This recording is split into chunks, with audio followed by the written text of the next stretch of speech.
Alors, maintenant, on va faire l'application numéro 2. Donc, l'application numéro 2, c'est la fenêtre d'une chambre. Donc, c'est ce qu'on appelle l'isolation. Alors, évidemment, comme son nom l'indique, isolation, ça veut dire qu'on veut être isolé. Donc, si on souhaite être isolé, ça veut dire qu'on ne veut pas qu'il y ait du flux thermique. C'est-à-dire qu'on ne veut pas que la chaleur passe de la source chaude vers la source froide. Donc, on l'a vu et on l'a dit, le flux et la résistance sont inversement proportionnels.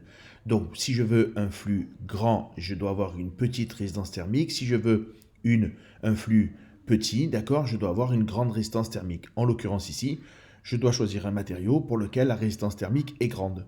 D'accord? Donc, on lit ensemble. D'accord? Donc, dans cette situation, il faut transférer l'énergie thermique le moins rapidement. D'accord? Et il faut choisir la plus petite résistance thermique. À partir de là, cet exercice n'est qu'une simple application des formules en faisant attention à deux pièges.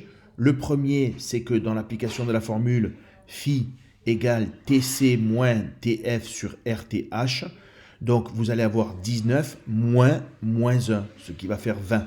Donc vous allez avoir un flux qui est égal à 4 10 puissance 3 joules. D'accord? Donc faites attention aux deux fois moins.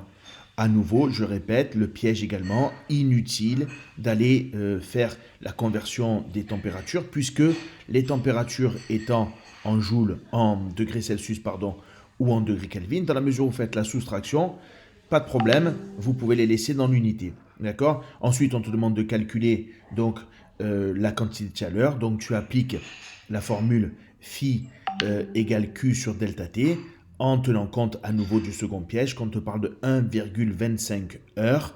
Donc, il faut transformer ceci en secondes. Donc, vous multipliez par 3600 et vous faites l'application numérique. OK? Donc, on résume.